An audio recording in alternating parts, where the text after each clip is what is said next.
За сайн байцгаана уу. Дэлхийн банкны санхүүжилтээр хэрэгжиж буй онцгой байдлын үеийн дэмжлэг болон хөдөлмөр эрхлэлтийг дэмжих төслийн хүрээнд цуврал хичээлүүд бэлтгэсэн билээ. Өнөөдрийн хичээлээр та бүхэнд үндэсний ажил мэргэжил ангиллалын тодорхойлолт ба ажил мэргэжлийн стандарт хоёр хоорондоо юугаараа холбогдож байгааг тухайлах юм бол үндэсний ажил мэргэжил ангиллал тодорхойлолтын ажил мэргэжлийн стандартын хоорондын уялдаа холбооны талаар мэдлэг олж авах. Ажил мэргэжлийн стандартын анхны загварыг хэрхэн яаж гаргаж боловсруулсан тухай. Өнөө хүртэл хичнээн ажил мэргэжлийн стандарт боловсрогдоод байгаа тухай. Ажил мэргэжлийн стандарт боловсруулах аргачлал загварыг анх хэрхэн яаж гаргасан. Өнөөдөр мөрдөгдөж байгаа аргачлал. Ажил мэргэжлийн стандартыг боловсруулсан хичнээн ажил мэргэжил байгаа. Тэдгээрийн жагсаалтыг танилцуулах болно. Хөдөлмөрийн зах зээлийн мэдээллийн системийг боловсронгуй болгох.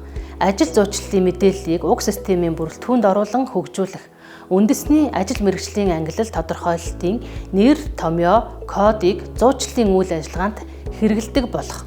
Одоогийн хөдөлмөр зуучлалын практик амьдралд түгээмэл хэрэглэгдэж буй ажил мэргэжлийг хянан үзэж боломжилт код өгөх ажлууд үргэлжлэн явж байна.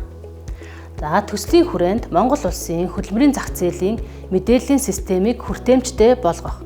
Чанарыг сайжруулах, мөн түүнчлэн хөдөлмөрийн зах зээлд оролцогч талуудын зүгээс шийдвэр гаргах асуудалд дэмжлэг туслалцаа үзүүлэх ажил хийгдэж байна. Одоогийн байдлаар ажил мэргэжлүүдийн болон тухайн ажлын байрны шаардлага хэрэгцээг тодорхойлсон мэдээлэл хэрэгцээтэй байна.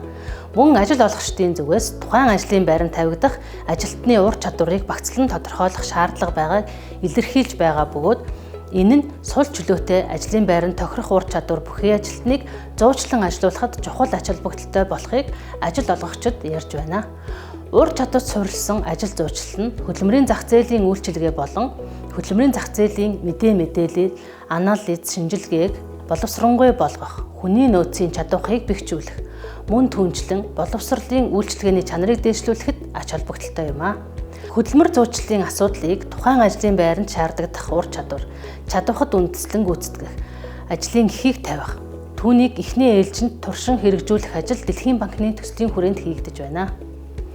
Дэлхийн банкнаас хэрэгжүүлж буй онцгой байдлын үеийн дэмжлэг болон хөдөлмөр эрхлэлтийн төслийн 1 ба 3 дугаар бүрэлдэхүүн хэсгийн хүрээнд хөдөлмөрийн зах зээлийн мэдээллийн системийн чанар хүртээмжийг сайжруулах, мөн түүнчлэн уг системийн дахин шинжилэн боловсронгуй болгох, хөдөлмөр нийгмийн хамгааллын яам болон хөдөлмөр халамжийн үйлчилгээний ерөнхий газрын албан хэрэгцээ, түүний дотор ажил зуучлал, ажил мэргэжлийн зөвлөгөө өгөх, хөдөлмөрийн зах зээлийн идэвхтэй бодлогыг хэрэгжүүлэх шаардлагад нийцүүлэх чиглэлээр төслийн баг ажиллаж байна. Мөн түүнчлэн ажлын байранд зуучлахдаа тухайн ажил мэргэжлэр мөн цаашлбал ажлын байранд хөдөлмөр эрхлэхэд шаардлагатай ур чадварыг нь тодорхой болгох явдал чухал байна. Өөрөөр хэлбэл зуучлагдаж буй тухайн ажил мэргэжлийг эзэмшихэд ямар ур чадвар шаарддаг болохыг тодорхойлох шаардлагатай байдаг. Мэдлэг, ур чадвар, чадах болон хандлага гэсэн 3 үзүүлэлтийг нэг багц болгон авч үзэж байна. Үүний тулд тухайн ажил мэргэжлийн ур чадварын багцыг тодорхойлох ажлыг үндэсний түвшинд эхлүүлэхэд Дэлхийн банкны төслийн баг, хөдөлмөр нийгмийн хамгааллын яам болон IT Zone компанитай хамтран ажиллаж байна. Ур чадварын багцыг зуучлалын үйл ажиллагаанд хэрэглэдэг болох. Энэ нь цаашдаа тухайн ажил мэргэжил, тухайн ажлын байранд шаардлагатай байдаг. Эзэмшил зохих ур чадваруудыг батлагдсан ажил мэргэжлийн стандарт лавлахад тулгуурлан, боловсруулан гаргах. Тэдгээрийг нэгдсэн мэдээллийн санд оруулах. Түгээмэл зуучлагдаж буй ажил мэргэжилд шаардагдах ур чадварыг нэн тэргүүнд байршуулах ажлыг туршилтаар хэрэгжүүлэх ажлыг эхлүүлээд байна.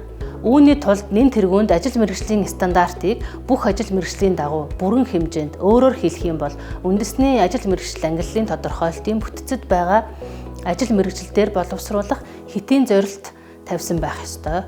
Учир нь ажил мэргэжлийн стандарт нь хөдөлмөр болон мэргэжлийн сургалтын салбарт асар их ач холбогдолтой юм. Тухайлбал ажил мэргэжлийн стандартыг дараах чиглэлээр хэрэглэж болно.